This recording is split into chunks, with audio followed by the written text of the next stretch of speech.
Welcome back. It's Wednesday, and I just cracked an egg on accident, so hopefully it doesn't leak all over the counter.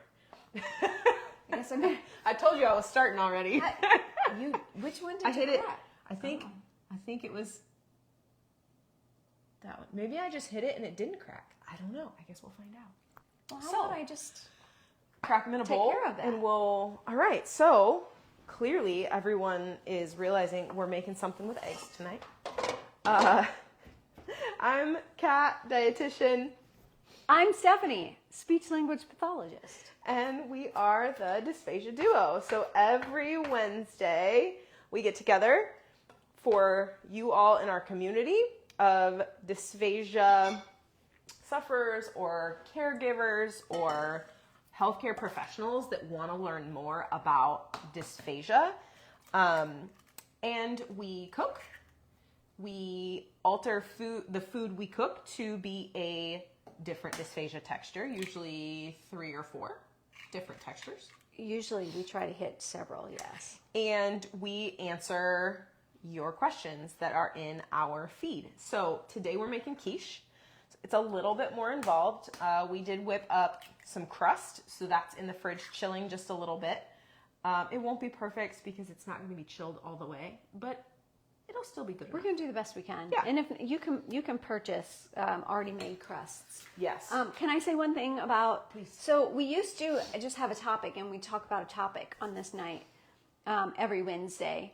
But we have sort of changed that so that we can go back to just the questions that you guys are posting online, because we think that that is very important. Now, what we're doing with the topics and teaching on topics, we're doing that in our membership. Mm-hmm. And we have that tomorrow night. Our master class is tomorrow night, and we're talking about the gut-brain connection in our master class tomorrow. So if anybody's interested in that, definitely go to dysphagiaduo.com and join the membership. Yes. We do 4 events. Yep. Every a month. month. Typically 1 a week. Depending on the month, though, we may have 2 in a week if we have a week where there's a holiday or whatever. Yep.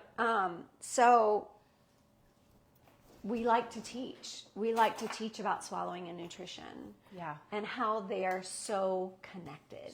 Oh, yes. We were just talking about how quickly a person's swallowing can change because of their nutrition, whether it's getting worse or getting better. So it's pretty fascinating to be able to see it in real time because of the time that we get to spend with people in our membership and working with people one-on-one. It's strange because we both work in healthcare. We don't get to see it as quickly in our jobs where we see people day in and day out because we are stuck doing what we do at the pace insurance allows us. And insurance does not allow for thorough, consistent improvement. They'll give you, 5 sessions? You didn't find my new one? You got a new one? I did. Oh, Use my new one. put that away. Look at that. Ooh, it's, oh yeah, I like that a lot. Oh, I like that a lot. Okay. I'm going to start sauteing the onions and pepper. Okay.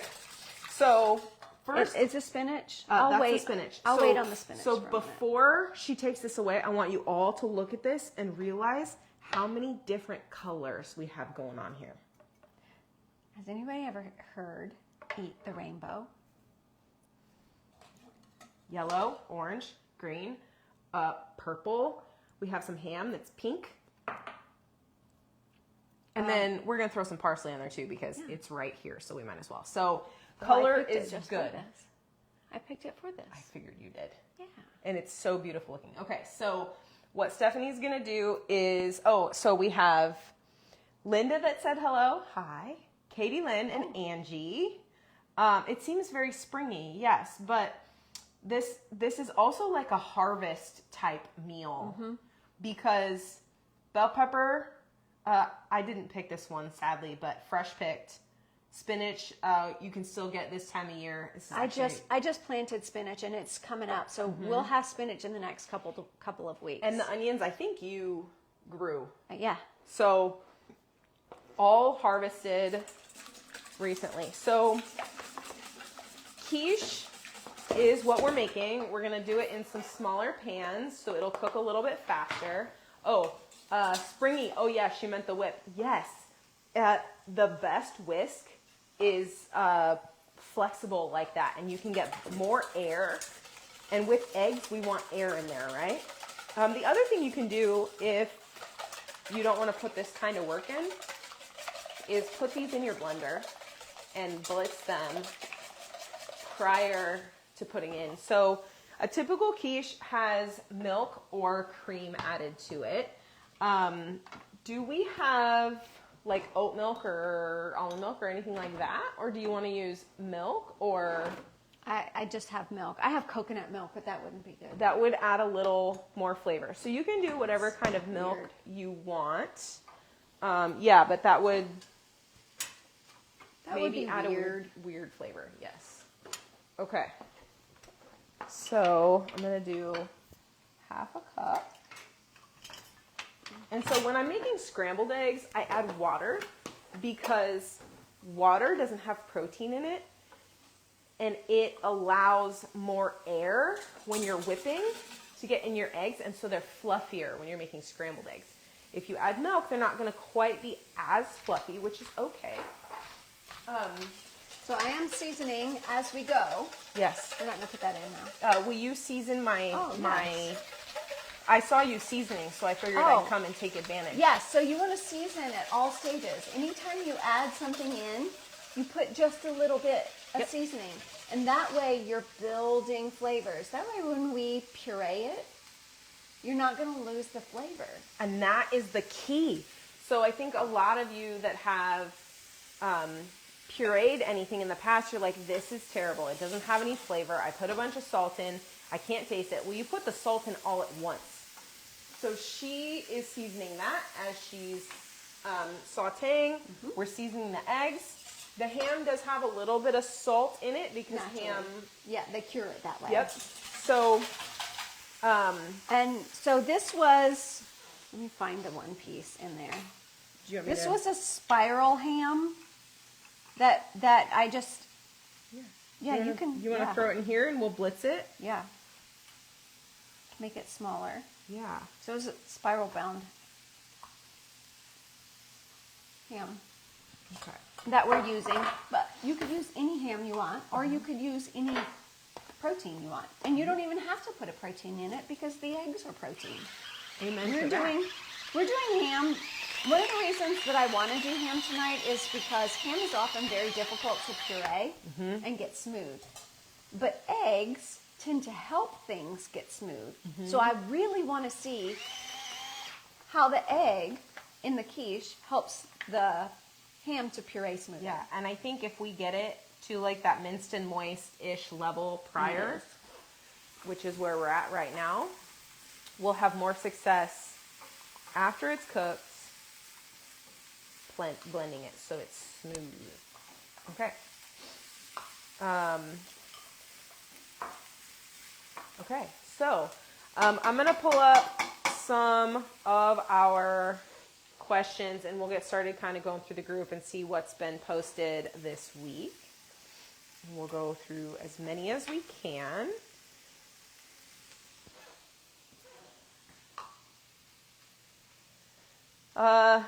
One hour ago, we had someone post, hey there, just started in the group. I joined because I suffer from achalasia. Okay. Welcome. We're so happy you're here. Another person, I'm new to the group. I recently joined because I can't swallow it all. I have to be fed with the G-tube. We're also happy you're here. We talk about feeding tubes, I think, more often than we expected when we first got started. So we're so glad that you are here as well. Okay.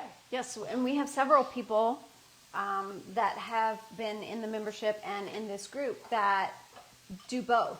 They get the bulk of their nutrition through their G-tube, and then they are able to eat certain things by mouth for pleasure.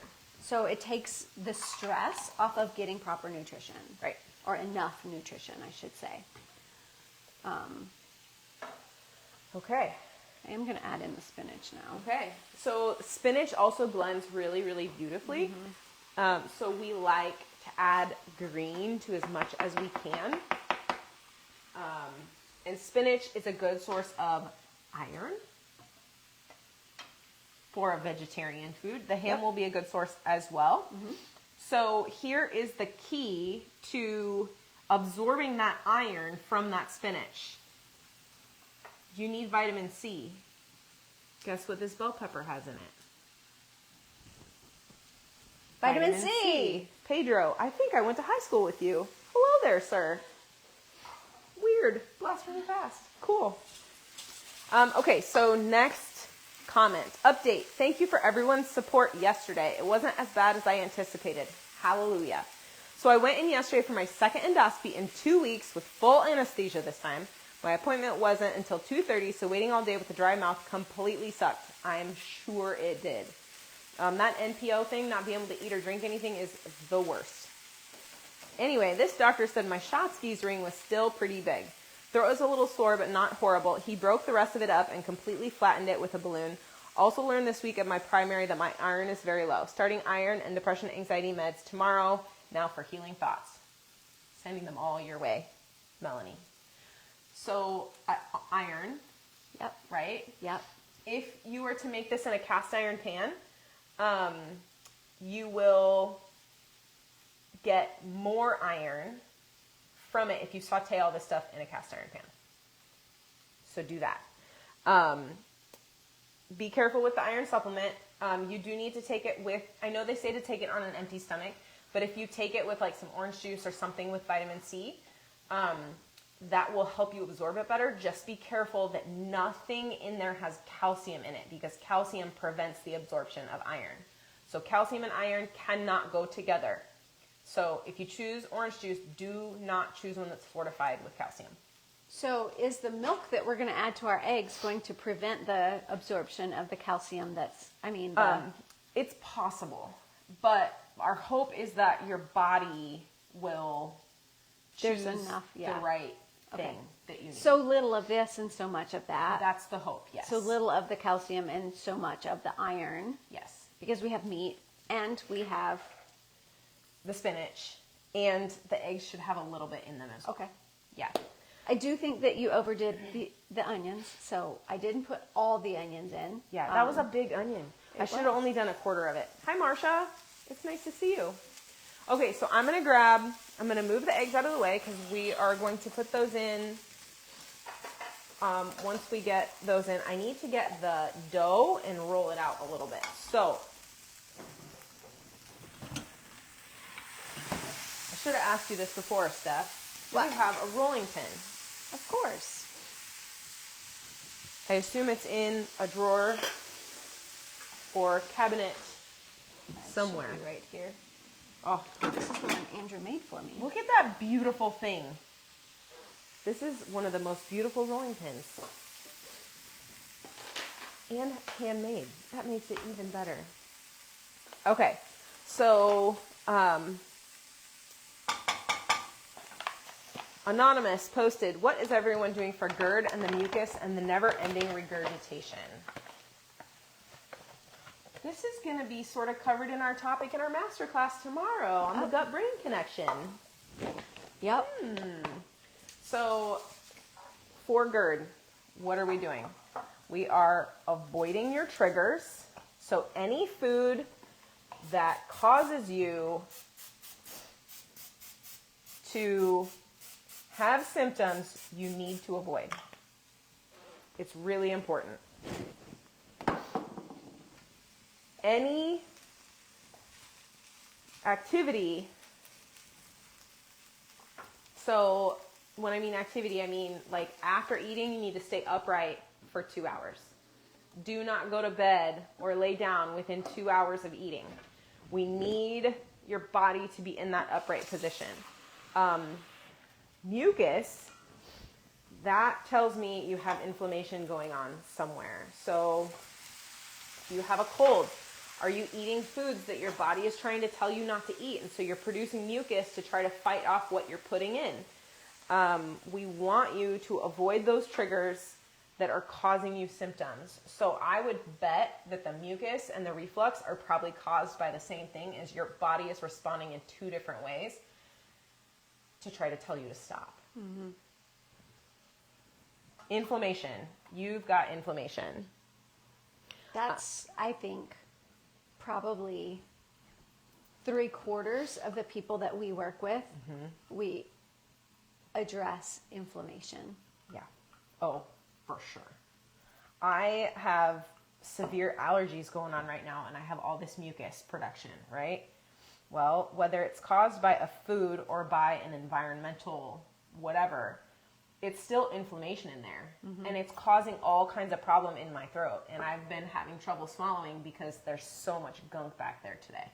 So it changes where, so when you have a lot of thick mucus, it changes where your muscles push against each other because there's more mass. Right. So yes, it's going to be different. It's going to be harder. All right. Does this fit sort of in there? I need to Maybe roll a little this. thinner. Yeah, I can roll thinner. And if it curls a little bit, that's okay because it's going to fold. Right. Let's see if we can go right around here a little bit. Yep. Tell Andrew this rolling pin is fantastic. Isn't it beautiful? He did a great job. Okay. Just put it in. And you'll flop it in there? You can buy already pie crusts. Yes. You don't have to make your own. We didn't have any, and I went, all right, let's just throw some together real quick. Flour, a fat of some kind, so in this case we use lard because that's what we had. A little bit of salt and water is all it takes to make pie crust. A very simple pie crust. And so you can see the fat swirls in here. At least I hope you can see the fat swirls in here. What do you do if the phlegm is constant? Allergies, environment, and food. Having big time allergies right now. Me too, Marcia. Swallowing worse now, ears hurt, milk is a trigger, and my diet now consists of it. We have to figure out how to get the milk out of your diet first and foremost. You are not going to show any improvement if you're continuing to put in something that is continuing to trigger you. Hi, Julia. Oh my goodness, I haven't seen her in forever. It's got to be late where you are. Right. Hello in Scotland, Julia. My goodness. Because I did post in her group or video from earlier. So gotcha. I am so glad that you were here. Yeah, so you have to get rid of those triggers. It could be something that you don't even expect it to be. So, like onions are a trigger for me. I know my congestion is going to be worse after I eat this. That is a decision that I am making right now. And you know how to combat it Yeah. later. Right. So what's the medication that you recommended that one day for reflux? Gaviscon. Gaviscon. So that is one of the best ones we have found. And in the UK and Canada, you can get it in a liquid form. Turn this off. So if anyone has noticed, I've been adding just a little bit of water to my pan because I don't want the edges of the vegetables to brown because I don't want them to get hard or crispy. So I'm adding just a little bit of water so that it actually steams it instead of browns it. Lovely. We like nice and soft in our quiche. Regurgitation. So Steph, can you explain to us what the difference is between the reflux and the regurgitation? Yes. So reflux is what is happening when food or liquid gets down into your stomach and then the stomach expels it back up. So part of the acid from your stomach is coming back up with it. Now that can come up into the esophagus. Some people have it come all the way up into the pharynx, into the throat. I've even known someone to have it come up all the way into their nasal cavity. So that is reflux when the acid comes up with it. Now, regurgitation is more of it never quite made it to the stomach, so there's no acid involved. So what's happening is the esophagus is not helping it to move effectively into the stomach to get the acid. So it's got its own set of problems. You don't have the acid related to it, but there's a reason that it's not going down, and you need it to go down. So yeah, yes. Okay, so talk to your doctor also about the reflux. They'll probably put you on a PPI. My doctor put me on one for 6 weeks and then off for 10 weeks. Did it help? I don't think so. I think it's more related to what I was eating and drinking. And so if I cut those things out of my diet, I will feel better. Also, if you struggle with like wearing tight clothes, if your belt is too tight, if your brassiere is too tight, if your pants are too tight, that is going to make the reflux worse also. So don't let your clothes be too tight.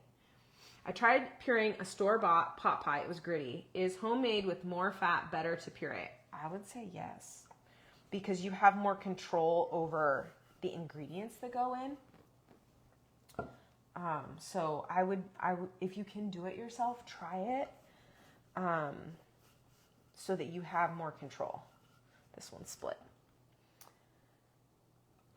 we might go ahead and start these 3 Okay. so that we can. Yeah. What time is it? It's, Okay, I can't even tell. 5:52. let's go with one more. Okay. And we'll-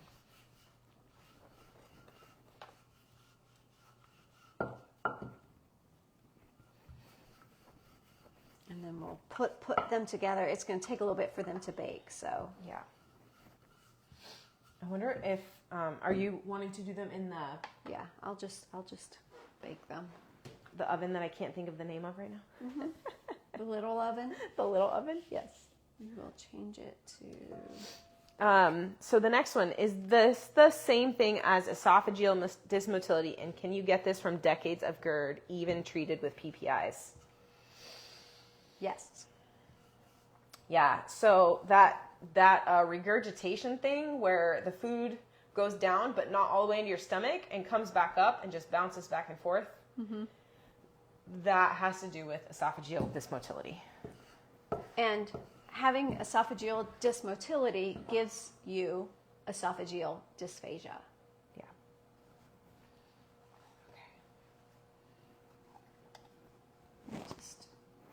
We'll pull it Tuck this that one way. back together. Okay. You can have GERD for decades, even when it's treated with medication. Because medication is like putting a Band-Aid on. That doesn't actually treat the problem. We have to get to the root cause of what is causing the reflux. If you're throwing a medication at it, but not addressing the root problem, you're going to continue to have problems. So, It may lessen it, but it may not. yeah. It won't cure it. Yeah. Linda says, I can't do pot pies at all, but I haven't tried quiche. I would try the quiche, especially with super well cooked things in it. You might do well with the quiche.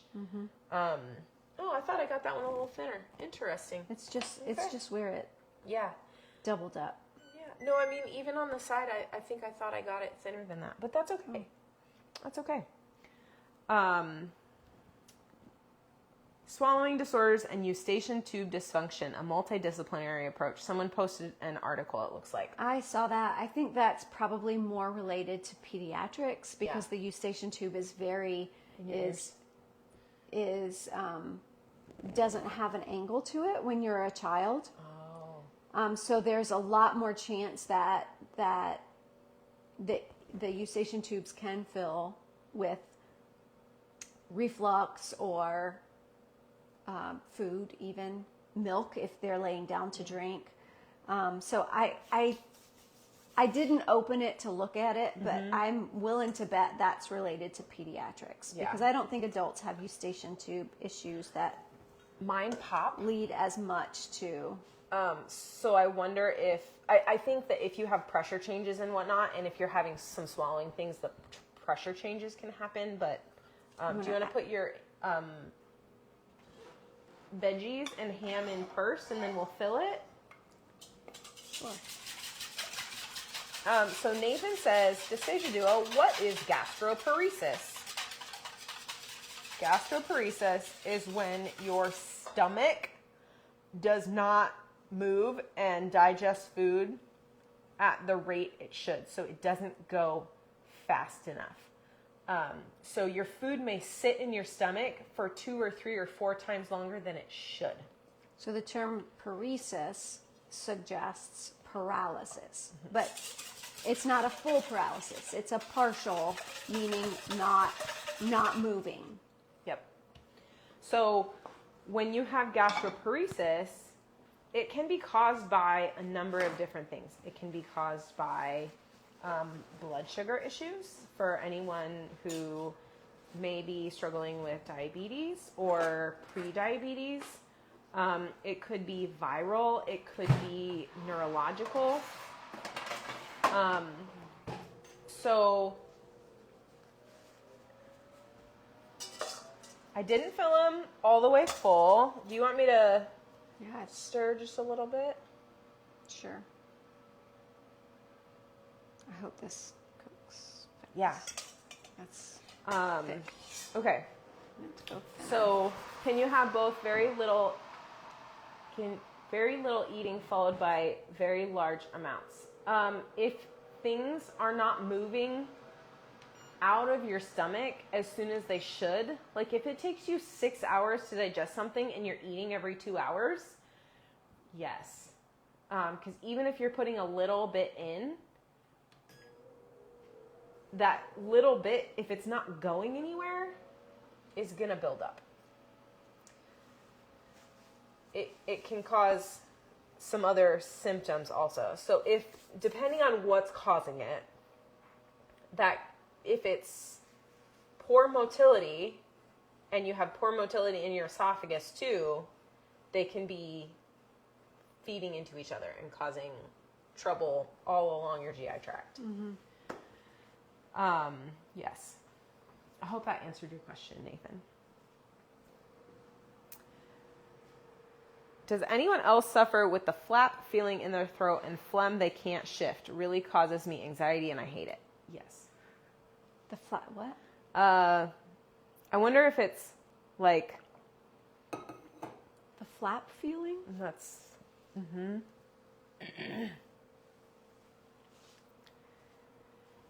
I guess maybe, Melanie, I'd like a little more information on that. Yeah. Just to better understand what the flap feeling means. Yeah. Mm-hmm. Yeah. I have the mucus right now from the allergies, and it's driving me crazy. If I'm so sorry, you guys, that you're dealing with it all the time.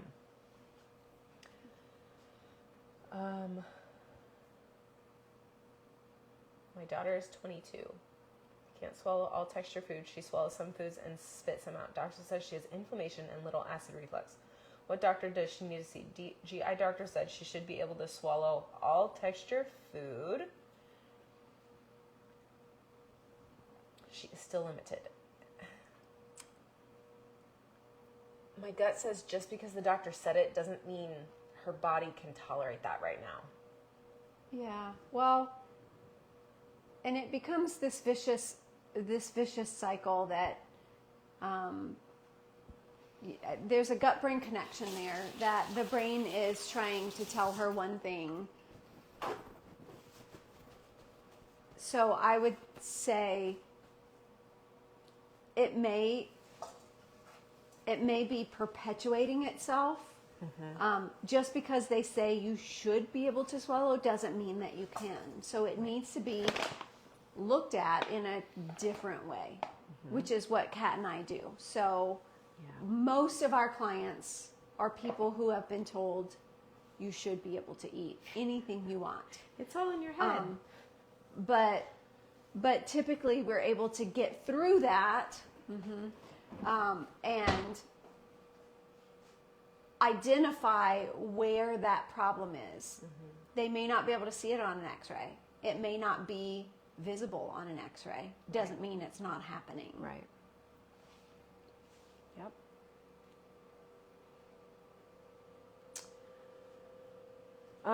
For those who take a PPI, is it okay to take your probiotic at the same time as you take a PPI?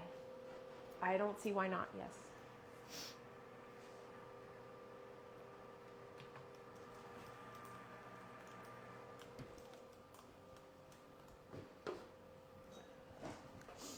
I also agree with the comment on here, this may be a good question to ask your pharmacist. Yes. It's a great question for your pharmacist. Yes. Yep. Someone else put on here, you should download ChatGPT. It can tell your meds and it will create a schedule of what can be taken together, if food is required, etc. I love that idea, but I also want to caution you because ChatGPT can get things wrong. Yeah, we've corrected ChatGPT before, and it has apologized to us. Correct. So just be very careful. If you guys only had $1 for every time you heard that, thank you. We wish we did. Right? What are probiotics versus prebiotics? I love this question. Good. I do too. Probiotics are the bacteria. They are the good bacteria that are in and on your body. We need them to help us be healthy. We're going to touch on this in our masterclass tomorrow on gut-brain connection, because our gut health is directly connected to our brain health and vice versa. Yep. So you need good bacteria. You also have bad bacteria in and on your body. Mm-hmm. That's normal, but we want the good bacteria to be in charge and not the bad bacteria to be in charge. Right. We want more good bacteria than we want bad bacteria. So prebiotics are things like fruits and vegetables and herbs that have fiber. So fiber is a type of carbohydrate that your probiotics eat in your belly. So it feeds your probiotics. And the more good prebiotics that you eat, the healthier your probiotics are and the healthier you are. So do not increase your fiber excessively overnight. You will be very sick. Increase your fiber very slowly, like 2 to 3 grams at a time. You will have a tummy ache if not. Yeah. Yeah. And maybe diarrhea and maybe constipation. And so increase fiber slowly. If you're increasing fiber, you also need to remember to increase your water intake, because the more fiber you eat, the more water you need in your belly. What doctor can help? Can I make an appointment with you? Yes, you can. Go to our website and you can schedule a visit. There's a place to book an appointment with us on our calendar. Oh. She's going to pop the link in there. I got to grab water for me now that I said drink water.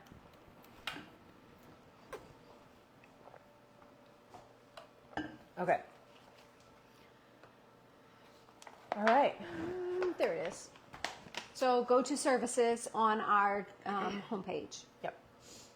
And you absolutely can. So, Ruth, what doctors can help you besides, we are not doctors, just to be very clear. Right. Speech-language pathologist, dietitian. We work together to help you improve your nutrition status, which also long-term helps your swallowing status. Yep. GI doctors, gastroenterologists. GI is good for the esophageal phase of swallow. Yes. ENT is more of the pharyngeal, oral and pharyngeal area of swallowing. Mm-hmm. But either one of them hopefully would send you to a speech pathologist. Mm-hmm. What you won't get out of that is typically a nutritional workup to identify what may be causing some of the inflammation that is causing some of the problem. Yeah. Yeah. Are blueberries good for a low FODMAP diet? I'm not a fan of low FODMAP. It's really difficult for people with dysphagia. Yeah. It's really difficult. So Nathan, I can't remember because there is a whole chart and list. I would Google FODMAP Stanford University is the one that created the FODMAP diet once upon a time. I would Google low FODMAP diet, and it will give you a list, or you could even say, are blueberries a low FODMAP food? Just ask Google, and it should give you that information. I can go through all my stuff, but you'll be able to find it faster just by looking. What about pectin in food? Pectin is a type of fiber found in fruit.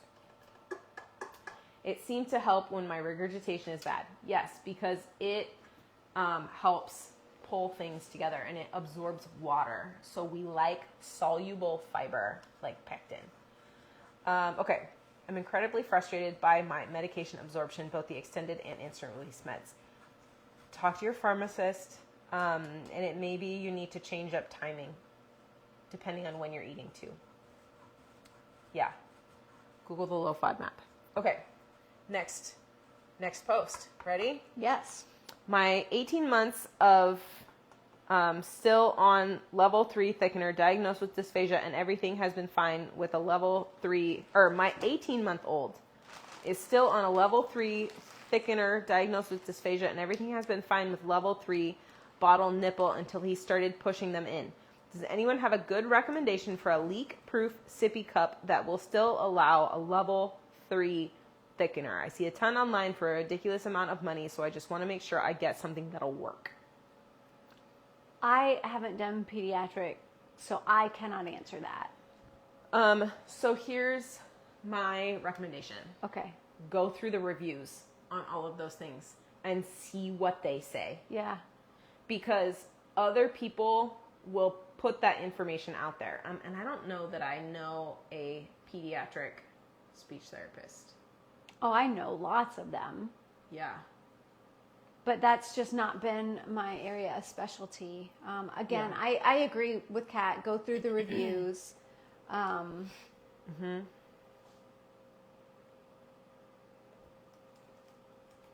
I don't know. At 18 months,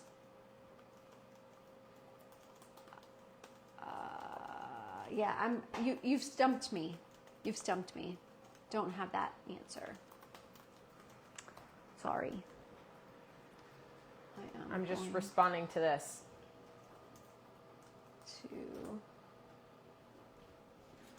And they are going to be more expensive.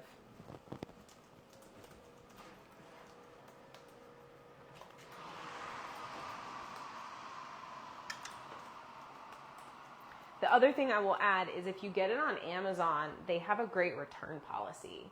So if you... They may not for nipples, though. Oh.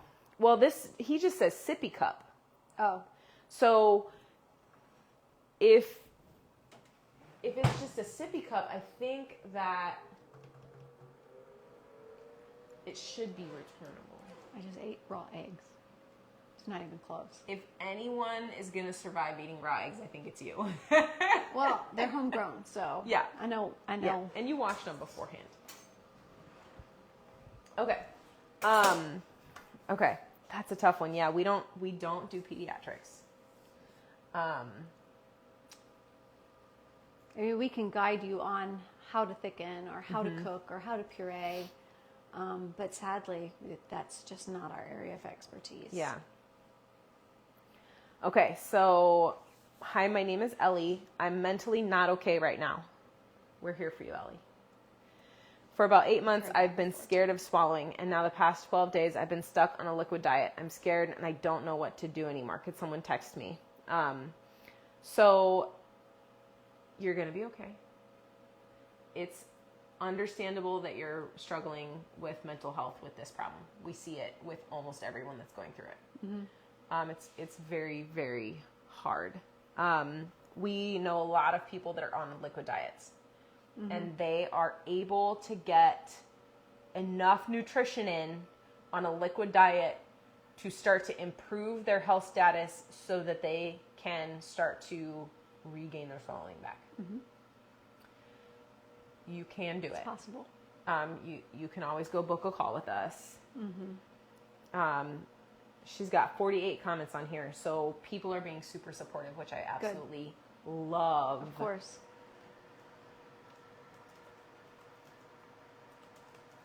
Okay.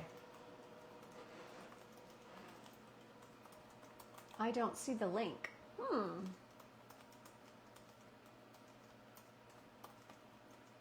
It's right in the, let's see. I will do it again and see if it comes up in, if not, it's dysphagiaduo.com. And you should be able to find it at the top of the group also. Our website should be posted up there. Oh, thanks, Nathan. He posted it too. Fantastic. Thanks.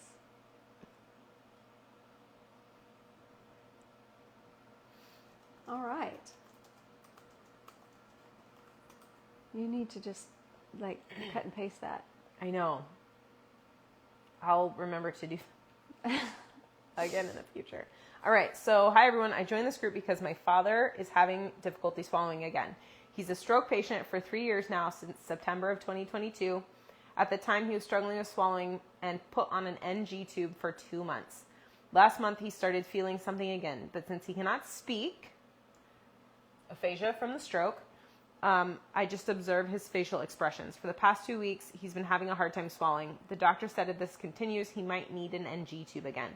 Honestly, I feel so sorry for my father because the last time the NG was a real struggle for him.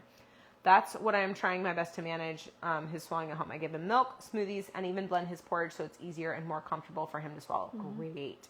There are times when swallowing seems okay, but some of it not. He shows discomfort or changes his facial expression. I'm not sure if it's because of the texture or something else since he cannot tell me. Am I doing the right thing? I also worry about the risk of aspiration. Do you have any advice for me? Yes. Whoa. So yes. I want to say first and foremost, an NG tube, if you think it could potentially be a long-term, ask them if they would put in a PEG tube. It's going to be less discomfort in his throat, and if you want him to continue eating, an NG tube is sort of in the way. One of the things that's important if considering a tube to supplement nutrition. So an NG tube is temporary. It should never be a permanent indication. So it's always more difficult to learn to swallow or to improve your swallow when you have a tube going down because it changes how those muscles work. Now, it is very possible that getting proper nutrition to those muscles will help his swallowing to improve. But that's going to be harder with an NG tube. A PEG tube or a G tube it doesn't have to be permanent. It's just it's less temporary, I should say. It's less temporary. You have to have it at least 6 weeks. We consider it long-term for a PEG tube. It has to be in for a minimum of 6 weeks. After 6 weeks, it can be removed. A lot of people opt to keep it and use it as the bulk of nutrition or as a nutritional supplemental. Or for hydration. Or hydration. If he's having trouble getting water in, you can get meds through there.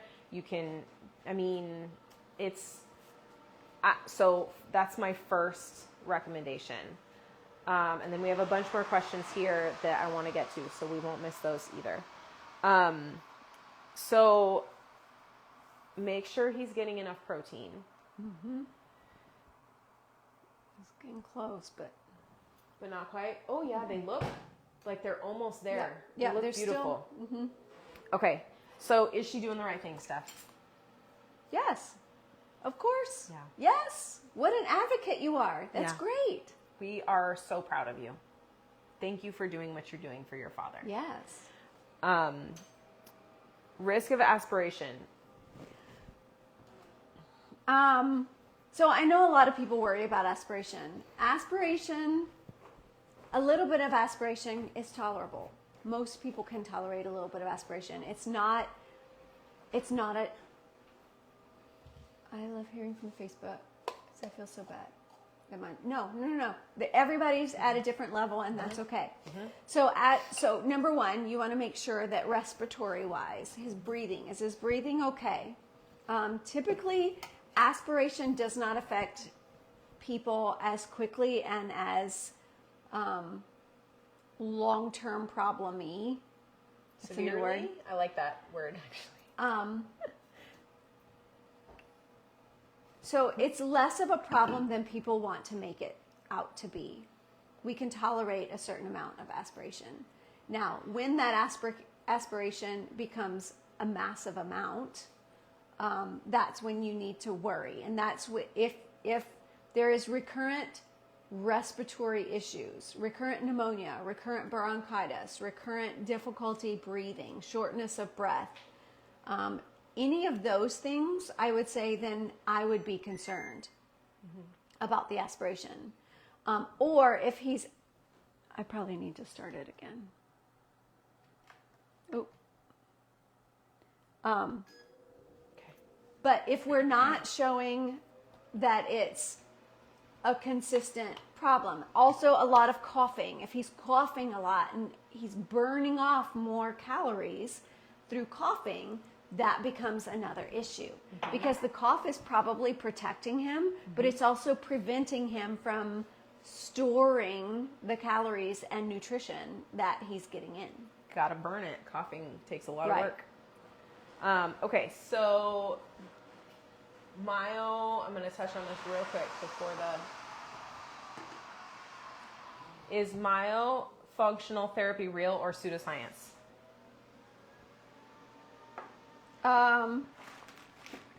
I've known it work for people.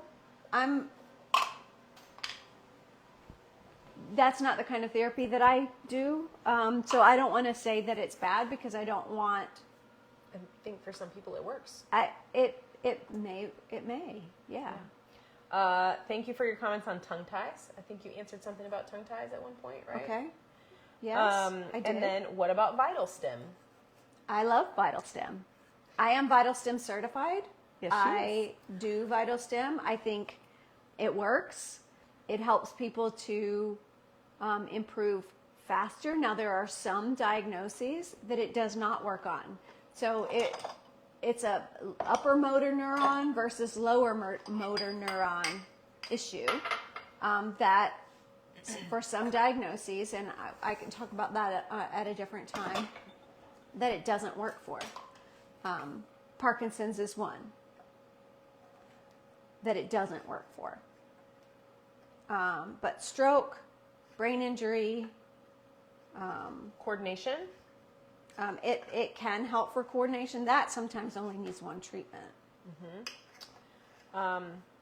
Yeah, I love watching her do Vital Stim. It's been years since I got to watch her do it, but very, very cool.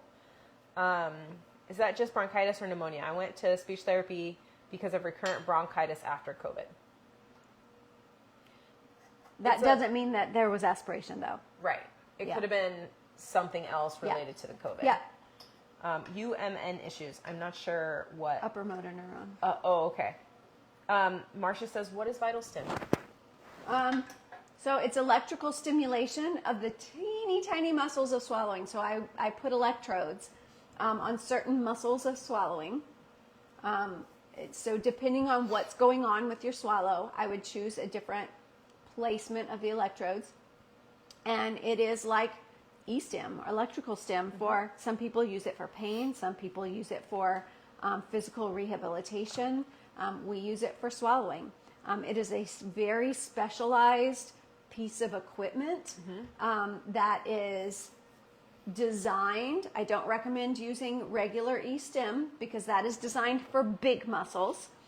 The Vital Stim machine is designed for the very, very small muscles of swallowing.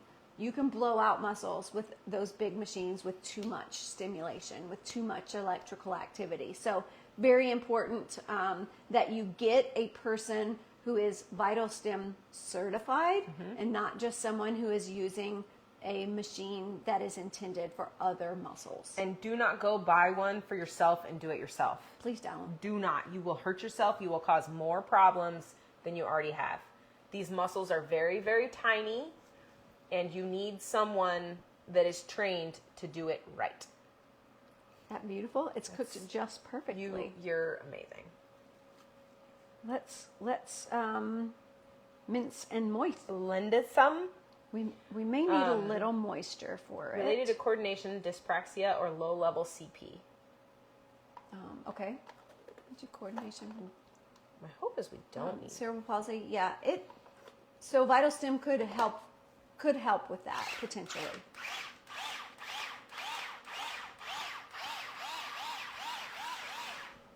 Okay, so we might need a little more moisture, like Stephanie said, but this is a perfect. Yes. So mince. something that you could add to this would be like a gravy, a breakfast gravy. Yeah. Don't you think? Yeah, 100%. Yeah. You could add ketchup to it if you like ketchup. That could be the moisture that it needs. I'm curious to taste it. Yeah. Oops.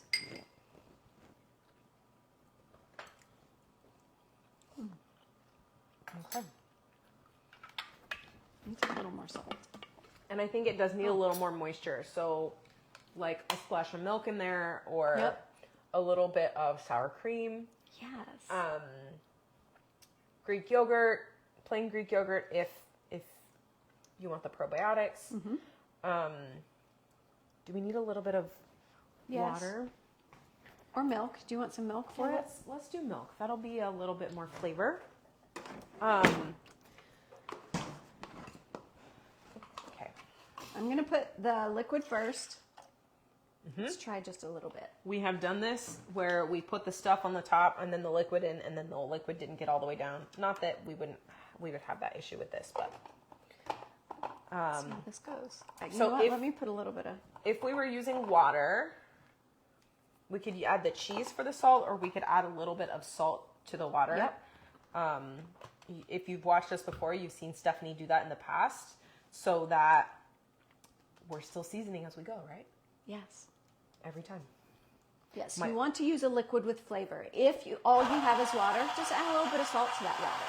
My other dietitian friends at work would have a heart attack with how much salt I tell people to eat. But a lot of you are not getting enough salt. Anyway, yes. Carol, we're happy you're here, even if you're late. You'll be able to watch the repeat. What is it called? Replay. Replay. Repeat. I'm Replay. having word issues. Words are hard today. I hear that. Has anyone had issues with weight gain due to food not digesting because of your swallowing issue? Typically, people have weight loss, not weight gain. But It's possible. I think it's possible that you're potentially eating all the wrong things because that's the easiest stuff to eat. So you could gain weight from that as well. And you may be digesting them, you just don't realize you are because of how you feel. So you need to change what you're eating so that you're getting better quality food in. Okay, how does posture help with swallowing? Is the first part of that question. It's very important that you're sitting upright, So feet on the floor. when your muscles are having difficulty, putting them in the proper position is going to help. So your muscles of swallowing are intended for you to be in an upright position. That's gravity helps with the swallowing process, and for you to be in the right position for gravity to do what it's supposed to do, not just for the esophageal phase, but for the oral and pharyngeal phase as well.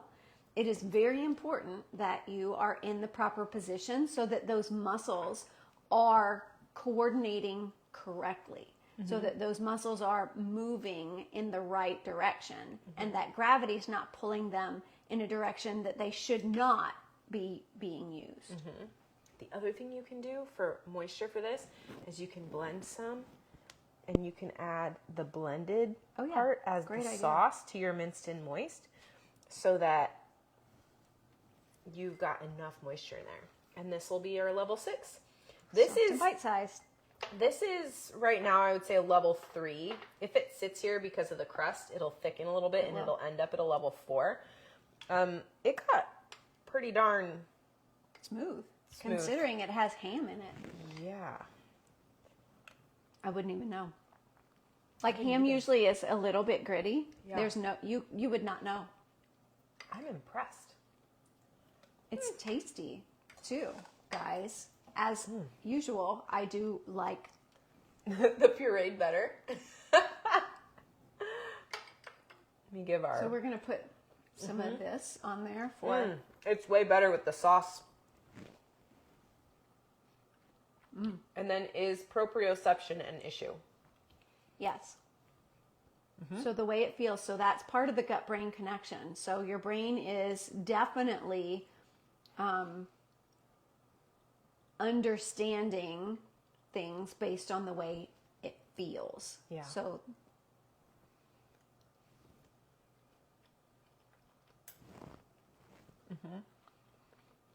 And the ham is chewier. but we knew that. We knew that. So, But it's still soft. So it's still considered soft and bite-sized, even though it's chewy. So some people can handle don't that. need the smooth. It's actually quite tasty. I'm impressed with us. It's really tasty. And the crust is a little bit flaky too, which is nice. Super, yeah, it's because we use lard. Yeah. That natural, Fat. just natural fat, yeah. Yeah. And goes well with the other flavors we have. Well, Yeah. the lard from the crust and the ham in there clearly go together. So Sharon says, I'm on pureed food. Do you think you ever go back to eating normal again? Absolutely, 1,000% people go back to normal. It does depend on what's wrong. And this is something that we help our clients figure out is it something else, or is it this gut brain connection thing that's causing your swallowing, or is it something neurological or muscular, or that your doctor has to figure out? But if they can't figure it out, it's likely a gut brain thing. Maybe not, maybe. We'd need more information about you in order to really, really help answer that. But we have clients all the time who go from liquids and purees to eating solid food again. Yes, it's possible. As long as you're willing to put in the work. That's the right answer, is that are you willing to do what needs to be done to make it happen? Is PM&R familiar with dysphagia, or are they too generalist? It depends. Some of them are. It depends on how much of the swallowing has been addressed through their clinic and or rehab hospital, or some may know more than others. But specialty, no. It will not be their specialty. But familiar, probably. Nathan, the work is changing your diet, improving your nutrition, making sure, I tell our clients all the time, turn your eating and your nutrition into your job. Treat it like you would treat a job. Be very intentional, be very consistent, follow a schedule, do what you're supposed to do, set yourself deadlines, follow those deadlines, do not procrastinate. You need protein, you need fiber, you need enough carbs so you have energy, you need to support all these good bacteria in your gut. Right. You have to be eating the right things At the right times, at the right level of difficulty, and getting that nutritional balance before addressing the actual muscles. Because like I said before, we can blow out muscles if they don't have the right nutrient Composition. intake. Composition, yes. Yeah. If you wouldn't go to the gym if you are starving yourself. Why would you work out these muscles if you're starving yourself? And not an intentional purposefully. starving yourself, but you're not going to go walk a mile if you don't have the energy to walk a mile. Why put the work on your swallowing muscles if your body cannot tolerate it. We don't want to break them down further. We want to build them up. But in order to improve everything, you have to get good quality nutrition in. You have to get enough protein. You have to. It is non-negotiable. Mm-hmm. If you aren't getting enough protein in, you are not going to get better. That sounded really harsh. Sorry. But it's not untrue.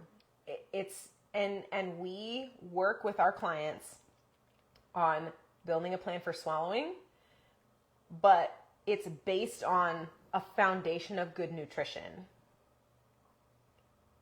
Impulsiveness, go to the gym without that. So thanks for the tips. Yeah, don't do it.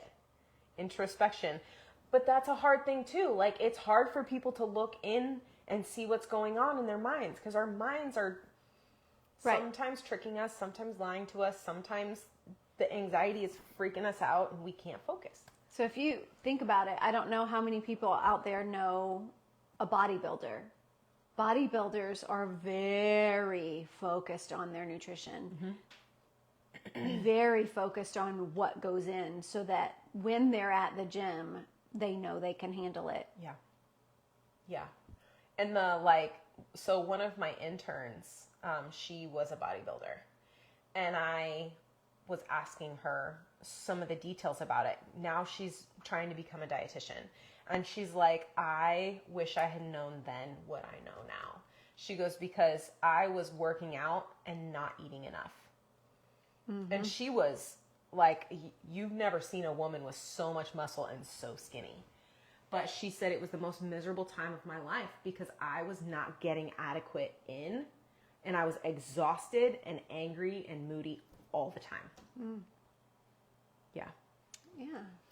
Easy with ADHD, autism to not know you're hungry or use the restroom, which can make it hard to pay attention. You're so right.